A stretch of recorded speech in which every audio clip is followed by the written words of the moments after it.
Roll call, we can start with Joe, please. Joe Matasovich. Stephanie Miller. Debbie Sherman. Michael Kusa. Shelley Castle. Steve Kozak. Vinny Candela. All right, we're all, gang's all here. Any amendments to the agenda from anyone? Hearing none. December 13th, Board of Education minutes. Motion to approve the December 13th Board of Education minutes. Second. All those in favor? Are there any discussion? All those in favor? Aye. Opposed or abstained? Abstain. I wasn't in attendance. Okay, did you get that, Claire? That Mike abstained? Motion Shelley. carries. Thank you. What? Mike and Shelley. Oh, Mike and Shelley. Okay. abstentions. Anybody here to speak to the board? Okay.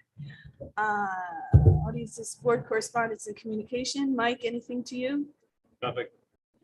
All right, so we hit the OHS and OMS schedule recommendations. Do we need that fan on? Close the door, maybe. Do you want to go first, Sylvia, or do you guys flip a coin or make a difference?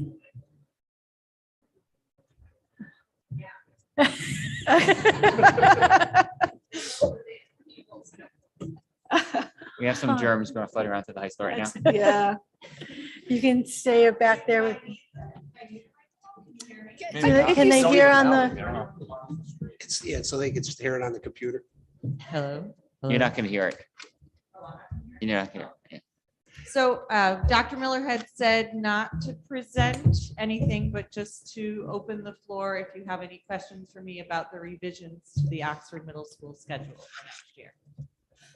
Can you just give an overview for the board members who weren't at the curriculum meeting Oh, yesterday? sure. Just, Okay. yeah, kind of like what's changed, what I think it's important for them to know how WIT and Okay. PLCs are going to be structured, and then Right. So for us, the high school is looking to make more of a wholesale switch. For us, it's just some tweaks and revisions to our schedule. And we noticed some problems of practice around the areas of SRBI, equity when it came to students being able to have electives.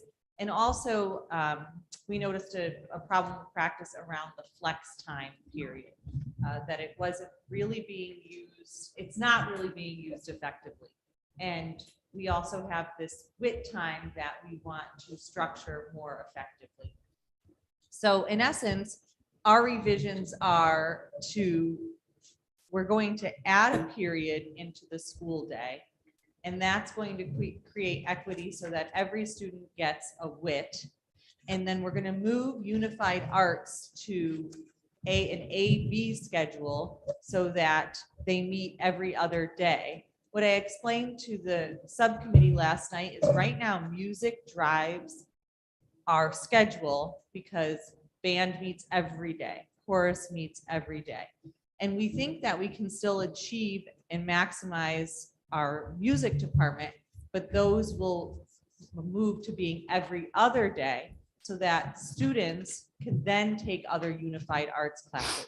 Because if you were to look at, we had a student A and a student B in here. Right now, if you take band is every day, and you're not able to take art or STEM or PE, especially if you take Spanish as a 7th or 8th grader. That is your day, and you don't see any unified arts electives. So we want to be able to open that up for students. The current WIT structure is that not all students get a WIT. So we want to purposefully redesign that so that every student gets it. It has a curriculum. It's highly structured. I don't have my prop of the book. Do you have your prop? Oh, look at this. Yeah. Okay. So we've been reading. that's a good assistant. She sure is. So we've been reading this book many times.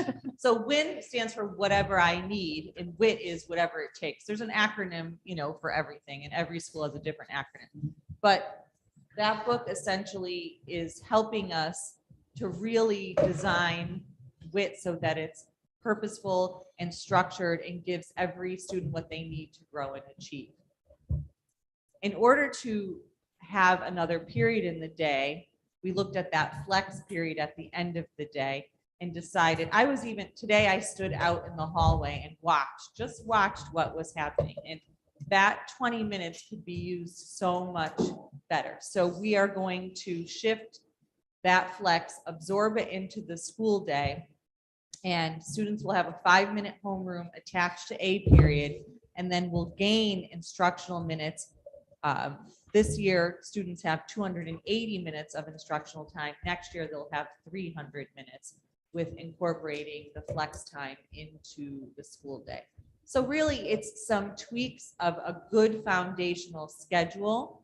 And in adding one more period, we're also able to add PLC time for teachers to collaborate, to have parent meetings, to hold PPTs, 504s, data meetings, meet with SRBI, meet with the support staff, because right now we beg, borrow, and steal time to do all of that. We don't have any concentrated time.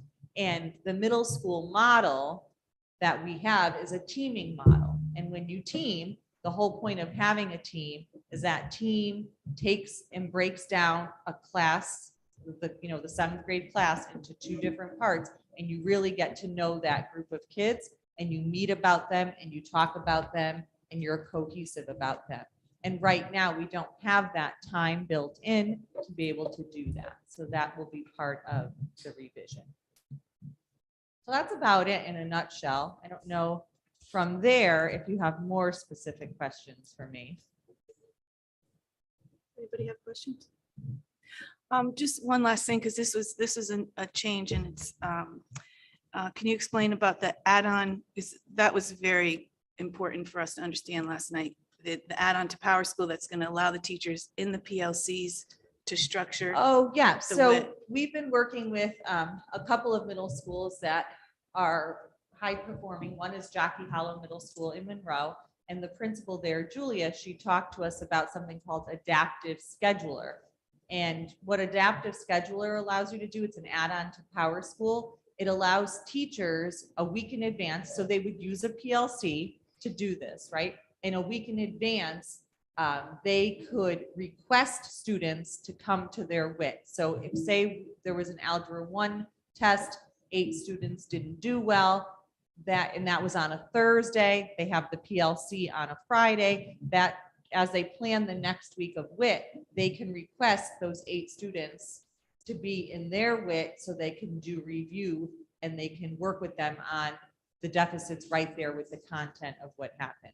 Similarly, the math interventionist could use the adaptive scheduler to schedule students, reading interventionists, the counselor, all sorts of things. But it will be that built-in time to give students what they need.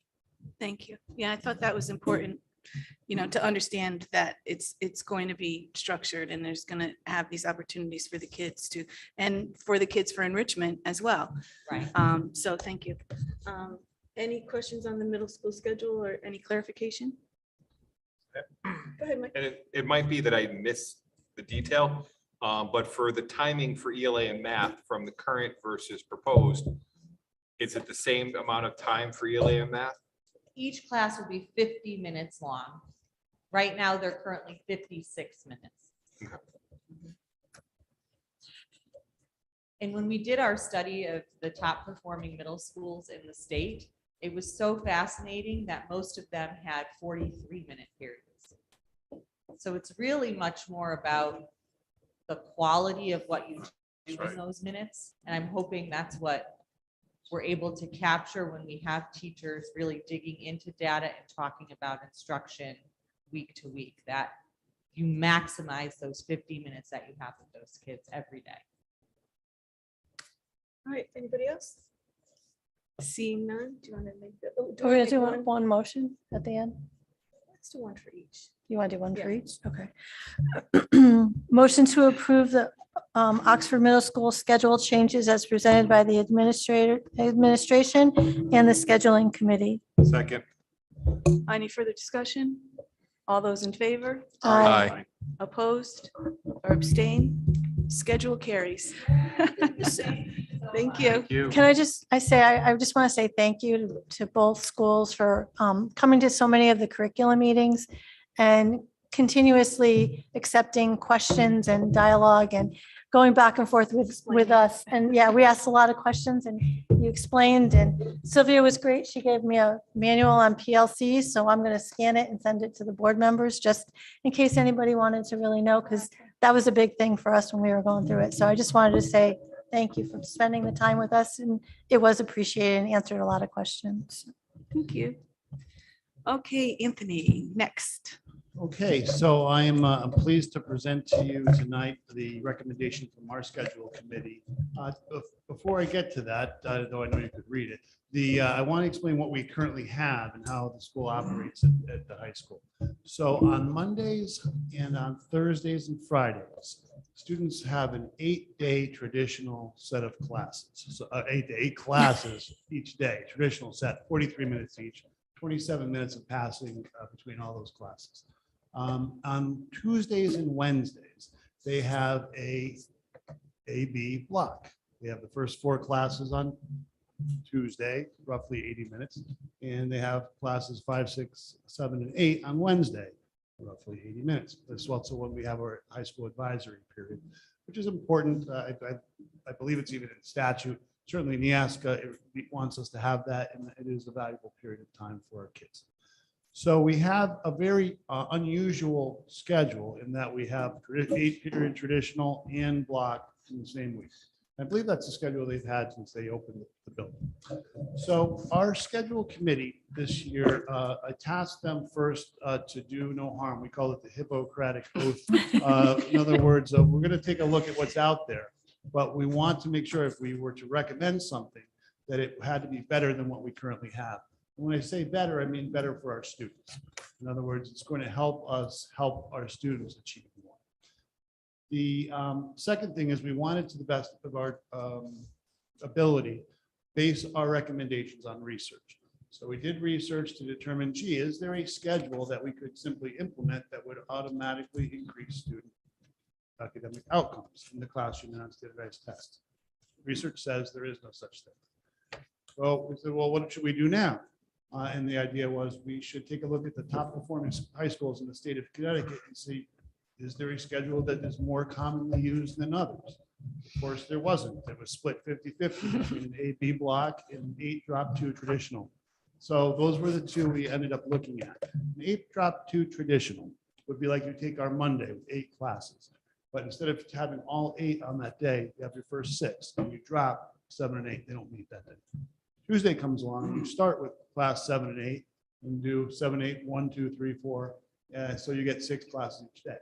There are benefits to that, but there's also a lot of drawback. So as we went through this, we wanted to see schools that had these types of schedules. So we went and visited Fairfield Ludlow High School, which is the top performing school in the state of Connecticut, who does the AB block. One of my students' parents teaches there. She came down and was a part of the teacher cadre that met with our teachers, and they were great, explaining the benefits. The big thing that drew us to this school is that the principal told me, because I didn't notice that, Adam, I just emailed him and said, hey, trying researching, can you share your schedule with me? He's like, hey, well, come down and meet with us too. He said the teachers would never go back. And so that drew us to say, well, okay, we're interested. When we left that school, we thought, this is it. This is the schedule we're going to use. And we went to Newtown to see their 8 drop 2, and then we left saying, this is it. This is the schedule we want to use. And there were great things for both. With the rotation, you had the benefit of not having the same class first thing in the morning or during the lunch wave where it gets interrupted. The drawbacks to that are trying to schedule, making use of staff members from other parts of the district that don't rotate, like related services, speech and language, OT. Stress levels of kids, what day is it, what homework do I have today, what classes aren't meeting, whatever.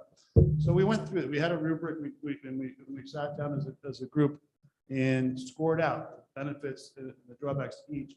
And we unanimously are recommending the AB block because of a variety of reasons, including workload, homework load, but most importantly, the quality of time that the teachers have with the kids.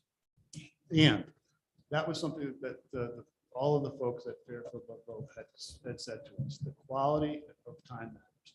And I believe, if you look at John Hattie's research and say teacher efficacy, collective nature, the most effective thing for impacting students.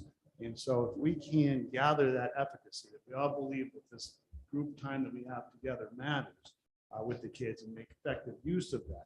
And I had kids when I was subbing and say, Mr. Hibbert, don't go to the block.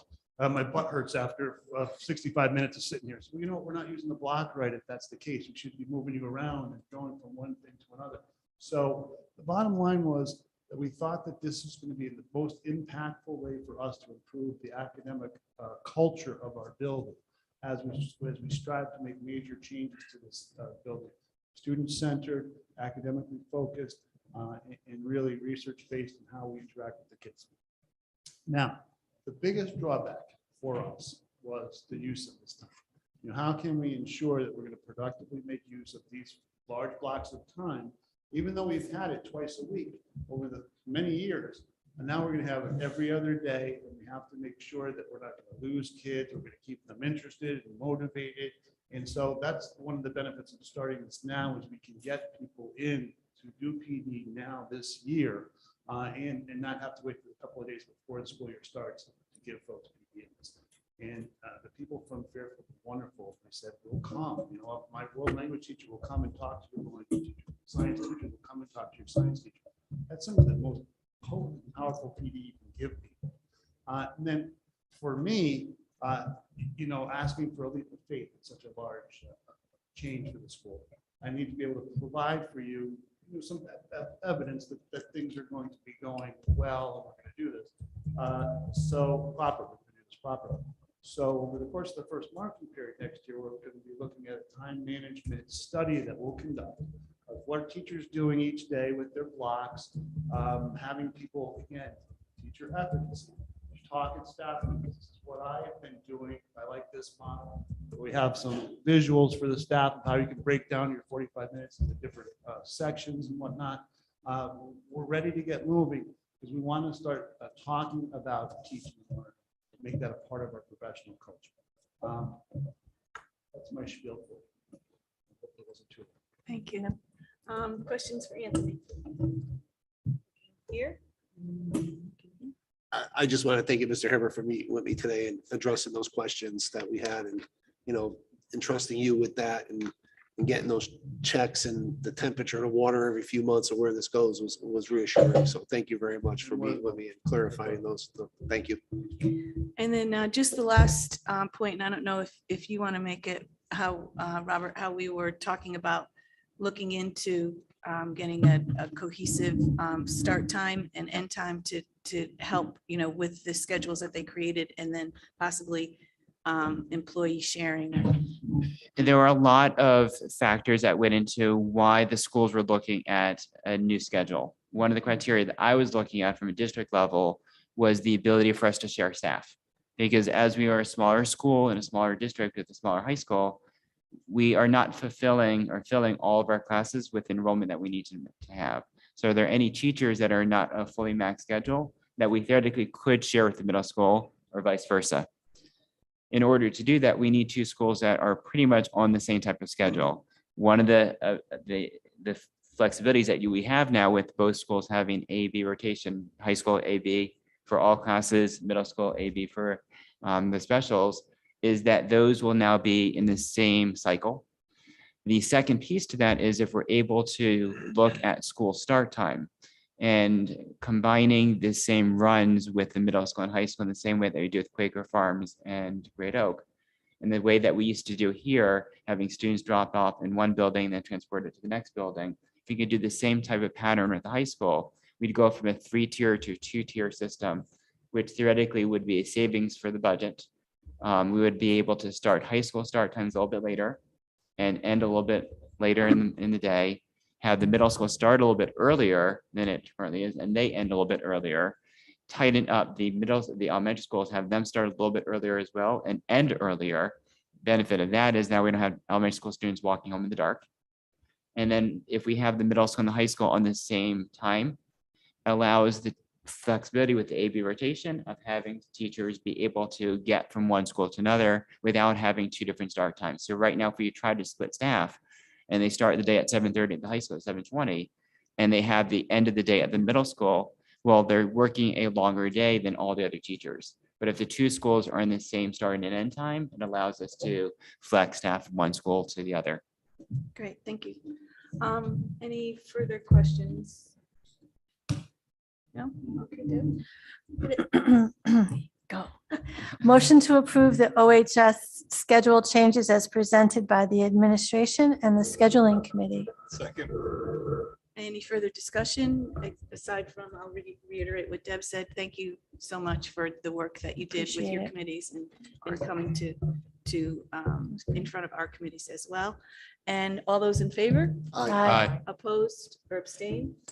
Motion carries. And I'd like to take a moment to thank both the administration, all three of you that are here tonight, and your committees that put a lot of time and effort into beginning to study this work, dating back to last year, and then again this fall and the winter. It yielded a very positive result. So thank you very Good. much. Appreciate it. Okay, thank you so much. You're free to go. I know you want to hear us. Oh, okay. All the classes. So next on our agenda is Pool and Quaker Farm School Playground RFP Awards. Yes, so in our capital improvement plan, the town funded two projects for us this year. One was the repairs to the high school pool, which included relining the pool and a new diving board. We split that project into two different phases. The diving board was done earlier in the summer, so that would be ready before the school summer, the boys. The girls swim season started in the fall, correct? And that was done on time. And the second component was the relining the pool and the floor and all the other components of the pool project that would be done later in the spring. The second capital project that was funded was replacement to the playground at Quaker Farms, which is approximately 24 years old. Both those bids went out. The bid results came back in. The pool is under budget between the new RP with the older diving board. The two projects together needed to be under $250,000. It hit that mark. The playground is about $8,000 above what the town funded for it. Both projects received one bid. One bidder came in, so there wasn't an option to really choose from. If the board chooses, we can go out to bid a second time for the playground, or my recommendation would be to have a recommendation to the Board of Selectmen to fund both projects and take the excess money from the pool project and allocate it to the playground. I'll start with the pool question. I mean, it's obviously a ton of work for $200,000 that needs to be done. Is what they are replacing and fixing, is that what's considered? So how old is the school? 12? I mean, the pool and the school, 12 years? 2007. So 8, 9, 10, 11, 12. No. 9. No, oh, Alex was a class of 12. 10, 9, 8, 7. Okay, that makes more sense. Okay, so I'm just saying, was it normal wear and tear, and that so it's expected to, in another 12 years? It's normal wear and tear. Okay, so Yes. there's nothing, because I know that in the beginning, there were some things about how to maintain the school, how to maintain the Yeah, water. how the to do pool other- is checked on a weekly basis. This company that comes in and tests the water, I think once or twice a week throughout the entire year. We did have issues earlier in the year Yeah. that would impact it.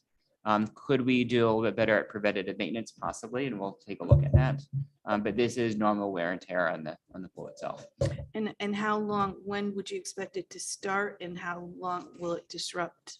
The work will start after the boys swimming season later in the spring. And I don't know how long the project is actually going to take, but it's not going to impact high school athletics. Okay, It says 5 to 7 weeks. okay, I didn't see that part. Thank you. And then for any other pool questions from anyone?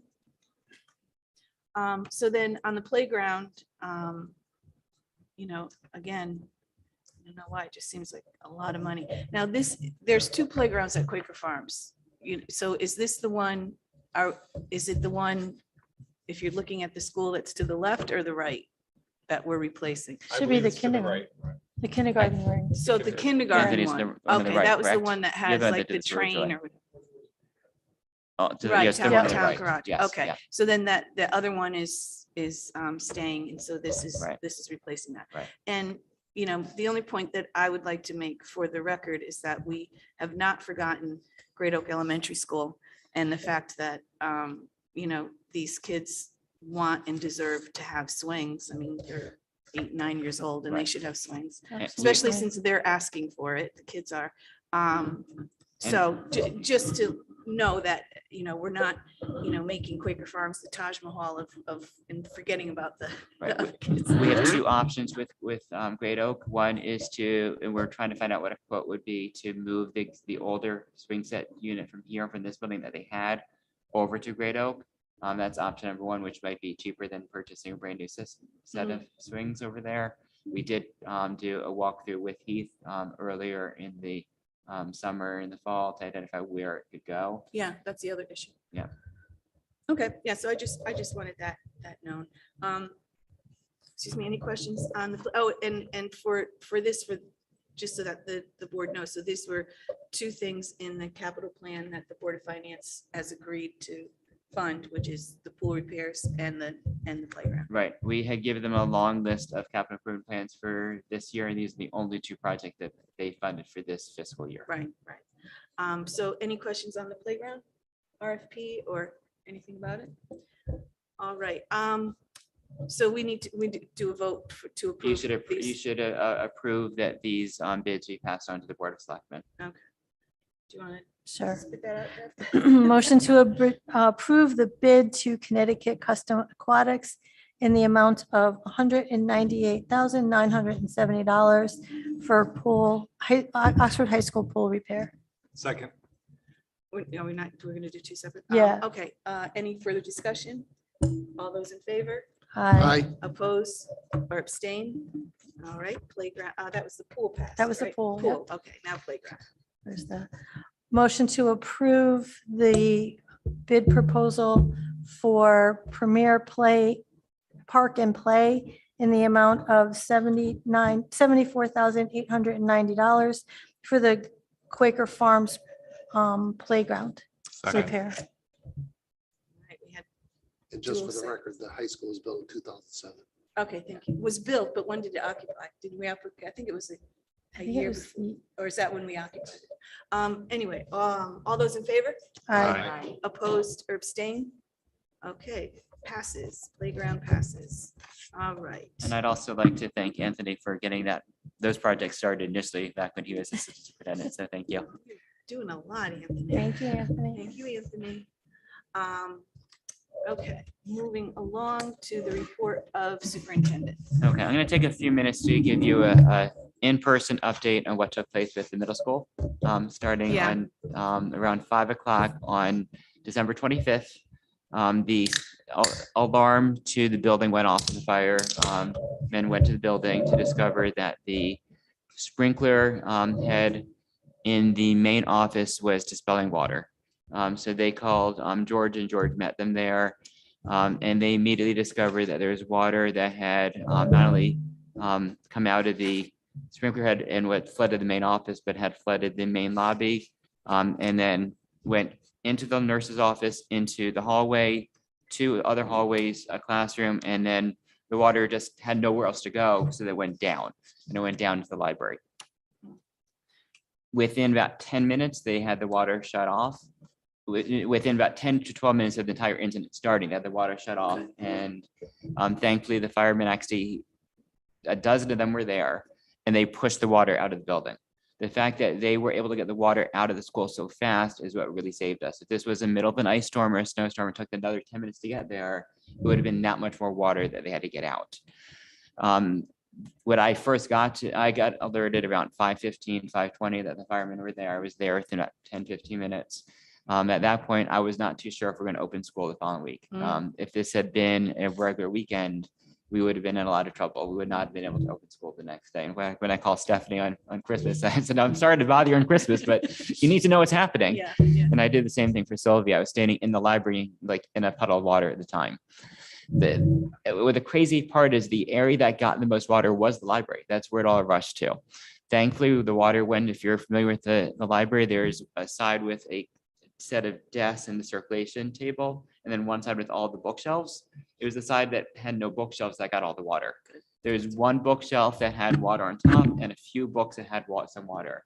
But in terms of where the water could have come down, we got lucky there. The other piece that we got lucky is most of the furniture at the middle school is on wheels and the copy machine's on wheels. So what was sitting in the water was the wheels, not the actual desk, not the tables, not the copy machine. So that actually saved us as well. Through the communication with the fire chief, we got a high quality restoration company out. He was on site with us by 6:30, 6:45. We toured the building together, and Mike D'Agostino was with me at that point as well. We looked at every single room, looked at everything that had been impacted, did a quick assessment as to what the scope would need to be in order for them to both remediate, in other words, get the place dry by dehumidifiers, using mold killers and mildew cleaner sprayers in different areas, and then getting inside of the walls to make sure that there wasn't water sitting in the walls.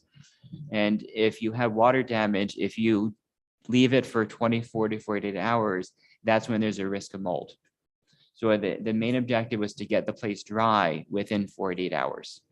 By 8:30 the next morning, so this was on the 26th, so this is not even 24 hours after that it started, they were on site and they were drying the building and they were spraying down the building.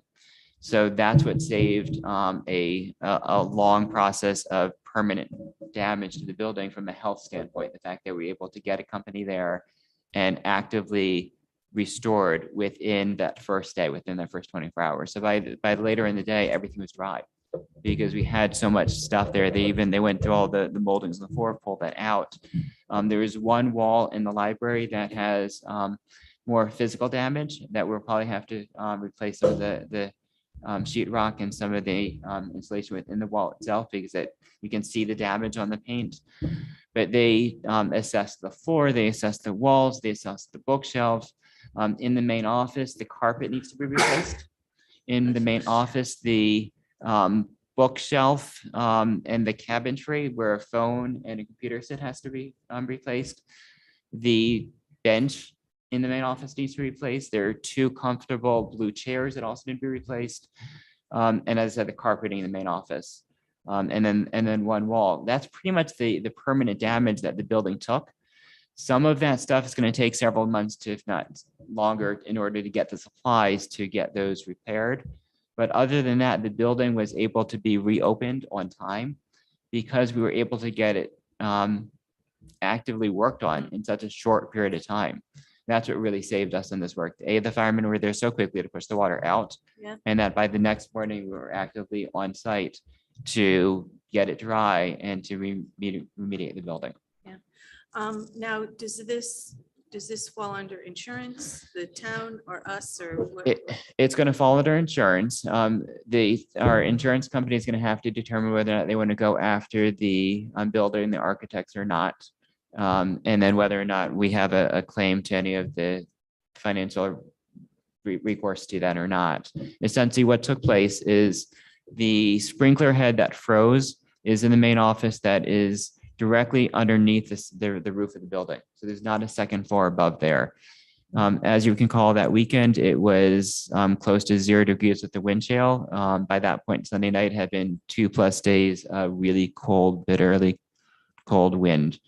We believe either one of 2 things took place in the ceiling there. One, there could have been a hole that was just enough that the wind came in and dropped the temperature within that pocketed ceiling, just enough to freeze that pipe, which caused the sprinkler head to freeze, which caused the water to go.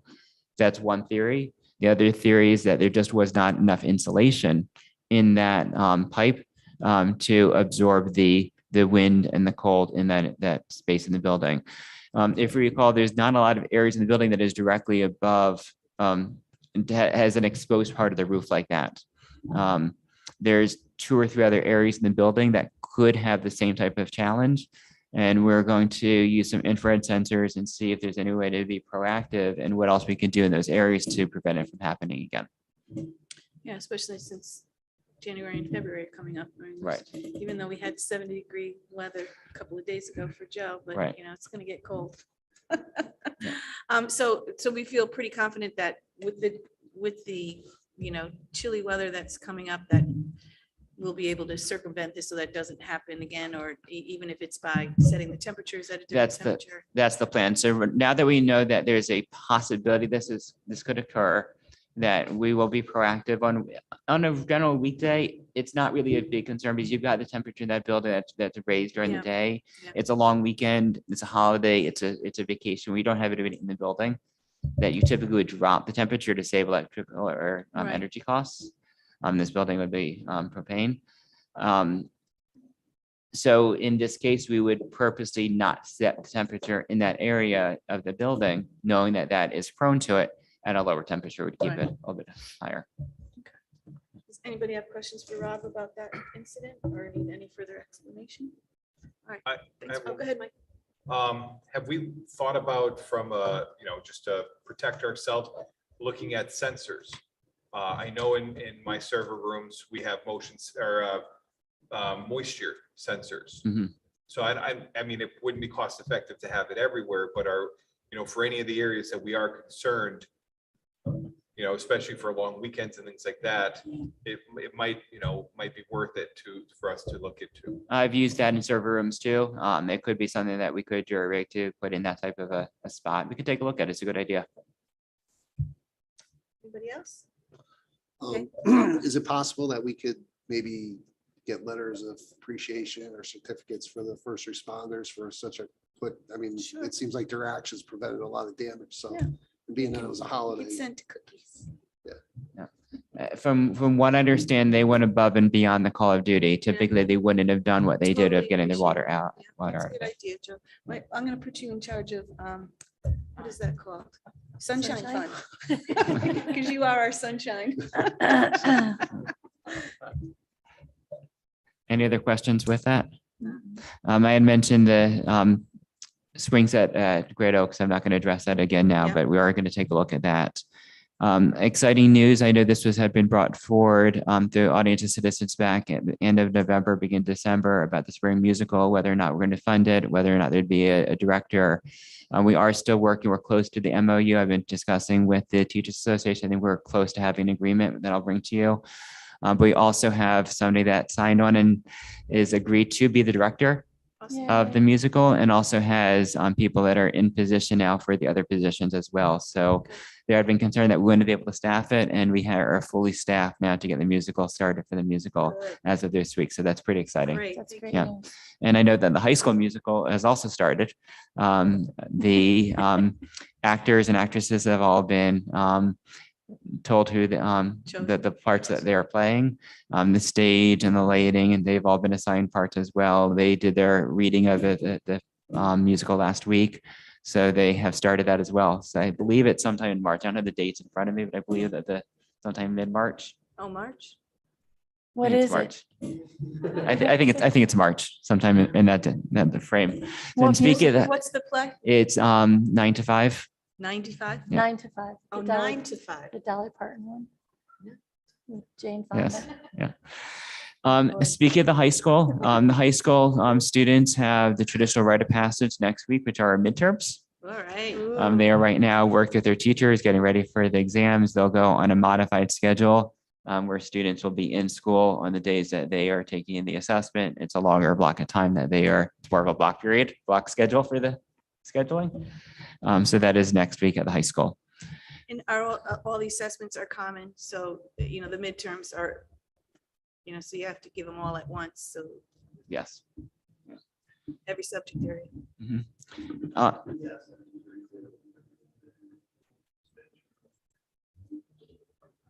That says midterm. Thanks, Anthony. I'm excited to announce that Great Oak Elementary School received a distinction from the state of Connecticut as a school of distinction. They are one of 14 schools in the state that got awarded it this year. It's established by a set of criteria that the state looks at everything from SBAC to attendance to physical education. This is a school accountability report. This is the first time that I've been here that any of our schools have been awarded this distinction. So I allowed Heath to publicize it in his newsletter last Friday. I wanted him to get out in front of it first and notify his staff and community first. And then I'll follow up with announcement in my newsletter this week, and we'll do a press release. But I wanted him to have the first opportunity to publicize that first. That was done on Friday last week. So I'm That's excited, and that's at the same time, there's always room for growth. And when you take a look at our assessment scores, we are very proud of the students that have achieved, and that school distinction shows us that we have students that are achieving a high level, and that's kudos to the students and the teachers. At the same time, we still have students that are below proficient where we want them to be. And I am not going to be satisfied. I don't think our teachers can be satisfied until every single one of our students are performing above mastery. And that's what our goal is, that to work on towards. Yeah, great. And speaking of that, speaking of working towards mastery, today was the second cohort, the second day of this science of reading cohort that our district team attended. And once again, that initiative is focused on K-3 literacy and focusing on developing a new plan and moving the district forward around the concepts of science of reading. We view this as an opportunity not just to look at K-3, but making a K-12 approach to literacy, because with our district, we know that our students are not performing at the levels that we want them to do across the board, especially at the secondary level where there's room for improvement there. And we know that if we have to address literacy in the perspective of, we've been teaching it a certain way for a while now, but it hasn't yielded us the results that we need it to do. And the science of reading and the research has told us we need to do X. Well, we need to address how we're teaching literacy K-3. But at the same time, that tells us there's a pocket of students above K-3 that have gone through our literacy instruction that might not have the instruction that they should have had based upon the research. So what do we need to do from a secondary perspective to fill those gaps for those skills and those competencies that they might not have gotten earlier on? So while the state is focusing the science of reading on K-3, we view this as a K-12 approach, actually a pre-K-12 approach. And we've got staff, administrators, and teachers K-12 that are participating in this cohort. So I'm excited about it. We made a lot of progress again today. In between the state sessions, we also do an online module. So the second module will be in February, and we have been assigned a coach, which is a former retired superintendent, and a literacy expert that is guiding our team, so that those two individuals are with our team in December. They came in and worked with us, our leadership team of the cohort, and they'll be back with us again either next week or the following week. And part of that will involve coming in and coaching us, doing some observations in classrooms to observe how we're doing things in the schools. And we've also been paired with another district called an affinity group.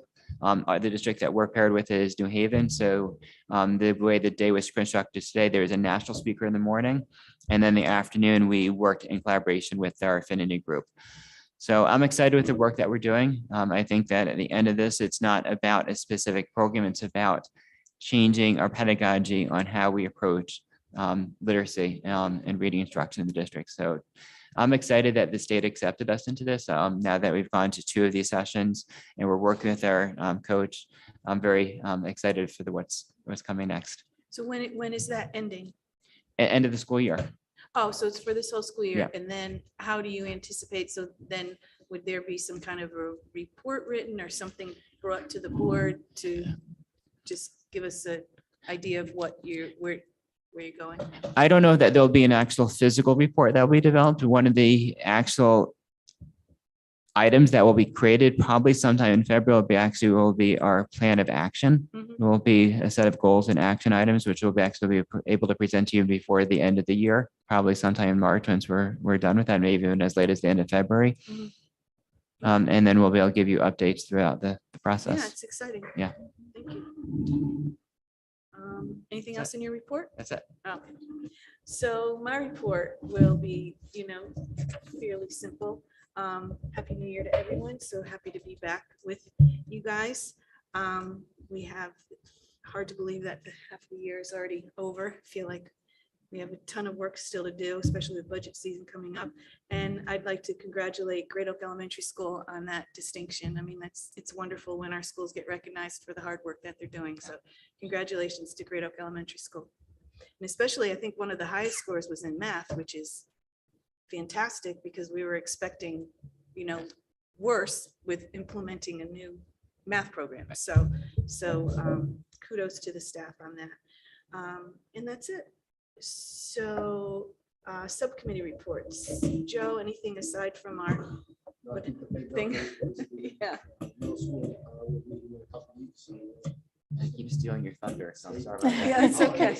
That's Right, and speaking of facilities, I received an actual memo from the town today letting us know that by the 26th or 27th of January, we owe them our capital improvement plan. Oh, So we're gonna need to do that quickly. is it usually that in Mhm. January? Normally, it's after January that we February. provided to them, Usually so. February. Yeah. I think we can just send them what we. what we Yeah, had just send last them the year. Yeah, same just send them, one. yeah. We'll We didn't get revise it funded separately. anyway. Yes. Just take out the pool and the. Yeah, take the pool and the diving board. So the plan is I will have that, we'll update it and Yeah. we'll share that with the board at our next board meeting. That's what we'll end up providing to them. That's the good house. We won't get anything anyway. Housekeeping seal of approval. Yeah. Yeah, just change Yeah. it. Yes, we're very forward a year. All right. Deb, curriculum? Curriculum. First of all, I really would like to thank our committee for spending as much time as we did with the schedules. It was a lot, and then we asked sometimes some unpopular questions, but I think that everybody was great about getting us the answers and cooperating. And I think that where we are now is a good starting. It's not going to be perfect. We all have to know that we're going to have tweaks, but I think I was pleased that we all worked so well together. So I just wanted to say thank you. We have second reads for the high school music courses. There's the piano and guitar, advanced music technology concepts, beginning band instrument, and then music and theater proposals. They were a first read at last meeting, second read tonight. So I don't know if anybody had any questions. Anybody have any questions? No? So So can I make do we have to them? do them individually? I was just gonna do them all at one I time. think, yeah. Especially they're all in the same content. Right. So I was going to motion to approve the Oxford High School music proposals. I think that's enough, right? Yeah. Second. Joe, second. Any further questions on that? All those in favor? Aye. Oppose or abstain? That carries. And we have another curriculum meeting on the 23rd, which we have Mrs. Potter bringing us some curriculum to go over. So we'll have another update for you at the next meeting. And we'll have an update probably on the changes to the website. Yeah, that All should be- be all part of okay. that process. Yeah. so. And that's all I have. Bye, Anthony. Thank you. Bye, Anthony. Thank you. Thank Thank you. you. Feel better. Policy. Oh, you were done, right? I was done. Okay. Nicole, policy. All right, we have two policies down for a second read. The first one is meal charging, the second is fundraising. Just to refresh your recollection, the meal charging policy is because the federal money has dried up, so now the students are paying for their meals once again. The policy highlights that no child will be refused lunch or shamed for not having enough money on their account. The policy outlines the steps that the district will follow to pursue a delinquent debt, and all the actions taken to collect the funds focus on interaction with the parents or the guardian, not the student itself. So that's the meal charging policy. Does anybody have any questions? No. Okay.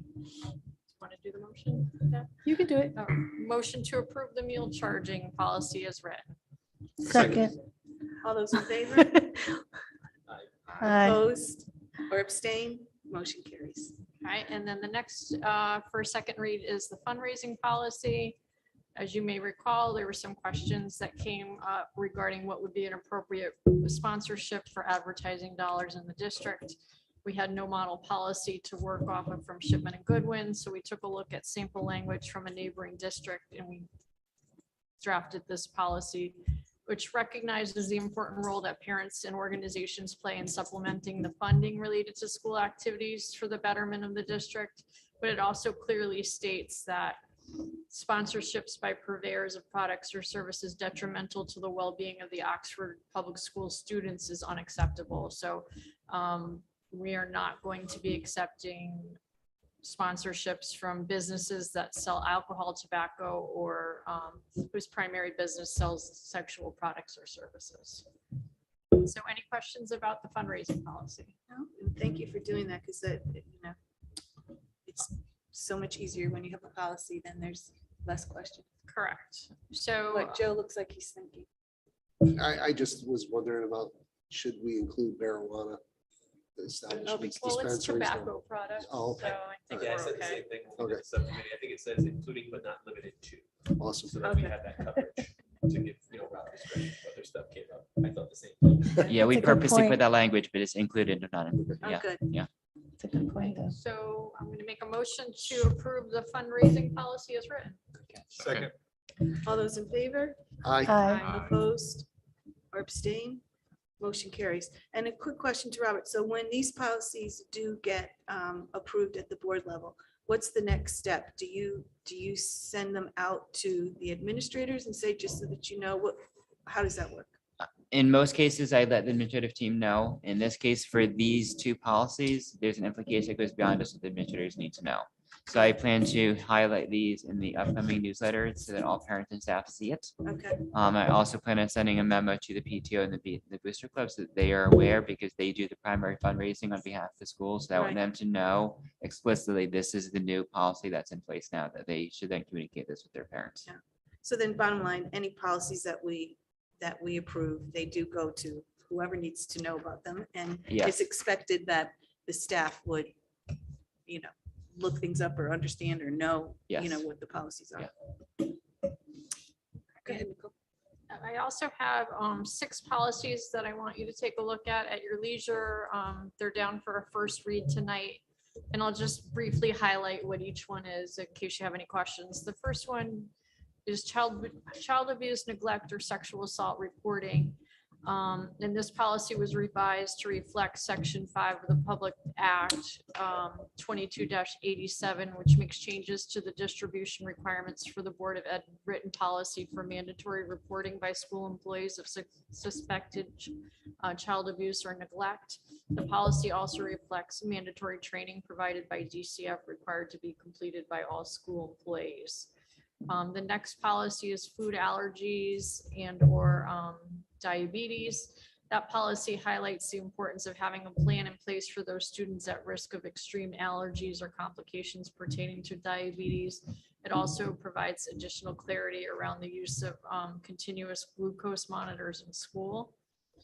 The third policy that we're looking at is the physical activity, undirected play, and student discipline. The policy recognizes the importance of physical activity in the regular school day and limits circumstances where undirected play can be removed as a form of discipline. Number 4 is Section 504 of the ADA. And this policy reflects new guidance regarding supporting students with disabilities and avoiding discriminatory use of discipline under the Section 504 of the Rehabilitation Act. The 5th policy is curricular exemptions, and the model policy was revised to include firearm safety programs and exemption from such instruction. It should be noted that our district currently does not have a firearm safety program, but the language has been included for policies in conformance with the state law. And then lastly, we have parent-teacher communications. We revised the model policy to remove some outdated language and to conform with the current modes of communication. So that's a lot of reading. Take your time, go through it all. And if you have any questions, feel free to reach out and we'll do a second read at the next meeting. Thank you so much. And use the attachment that's in the agenda. Try not to, the links, I think, take you back to shipment inside of the agenda notes there, but use the attachments that are linked in the bottom of the, Oh, in the bottom. Okay, thank you. Finance, Mike, Um, getting into the season. Yes, it definitely is. So December finance report, there were no concerns as we went through things.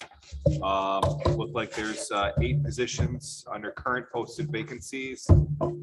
We discussed the athletic director position, considering merging the middle school and high school AD positions. Looking to, what does that mean for the position and the job description as a whole? There were some concerns over, do we have enough staff to cover health and fitness classes? If there's an adjustment of the number of classes being taught. I believe that's going to be still further discussion as we look to finalize that position posting. Not really posting, but like, what is the position that we have? We looked at the budget schedule. That's going to be the big initiative for the next probably few months. Rob and his team's been doing a great job, and they're continuing to do a great job. We have our first subcommittee meeting in regards to the budget this Thursday at 4 p.m. Our next subcommittee meeting is the following Tuesday. I think we're possibly looking to adjust the timing just for work conflicts for myself. One of the other topics brought up was IT budget having to do with Chromebooks, concerns with the maintenance and how we repair them and the process. And we don't have insurance at the moment, how we handle that and how we want to move forward handling that. Is there costs going to be introduced to parents, their families? You know, how do we, have everyone have skin in the game, but not be punitive for, especially for families that, on free and reduced lunch. We're looking at the considerations for those families, as well as multi-families, families with multiple children in the school system. But they're, the subcommittee's belief is, and in agreement with, the head of IT, is that there needs to be some skin in the game for, kids to try to maintain the equipment that's given to them. So that was discussed. We discussed the transportation contract, looking at a 5-year deal, 6% for year 1, 3% for following years. Concern is that if we go out to bid, we will be seeing almost double-digit percentage increases, and it's very hard to have multiple bids come in for that just because of the cost to get into the district. And we're just not large enough district. If it was regional, maybe there'd be something, but for one town, it's very hard for that. So we're looking at that. Food service, we had the second read tonight. Revised pricing starting on, I believe, It started. it's already started on Yeah. 1/3. Looking to add 2 additional positions through grants. And that's pretty much it. So the meeting Thursday, is that Zoom or is It's that? in person. It's in person. I put Zoom on mine. Okay. And that's a regular finance meeting. This is not the joint one. This is just our finance committee Okay. I think the joint one was. next September. Thursday, Okay. So the 19th. take care of that. And I did send an invite to Jack Highlights and I heard back from him. Okay. All right. Any liaison reports? PTO meeting is Thursday at 6:30, so I may or may not be able to make it depending Right, same on here. how long our finance meeting is. I can say that the Booster Club has agreed, or not the Booster Club, the PTO is moving forward with the Mhm. fundraiser that had been brought to them back in the fall, which is anticipated to bring in $15,000 to $20,000 if the revenue mirrors what they have, this company has received in other school And districts. what was it from? It's basically the students will participate in about a 2 to 3 week process where they'll be collecting money online. People, family members, friends will sponsor them. And at the elementary schools, they will basically go, and I think it's like 14 or 18 runs around the gym. Okay. So kind of like a walkathon or whatever. Essentially, yeah. Kinda like And the at the jump rope middle part, school, too. it's kind of a party. There'll be several different activities that they'll do. And of those days leading up to that, there'll be character and education stuff that they participate in the school. So there's some activities that are related to good behavior in school, and then some of the physical activities. And then they raise the funds from soliciting money through the process. And Is that a been having- company that does that? It's a company that does it. And the company will come in, they'll set everything up, take everything down. They facilitate any of the technology that's needed, the online modules, everything that the students are engaged in. They do all that work. And so that actually will begin this month, and the 2 fundraisers will take place in February.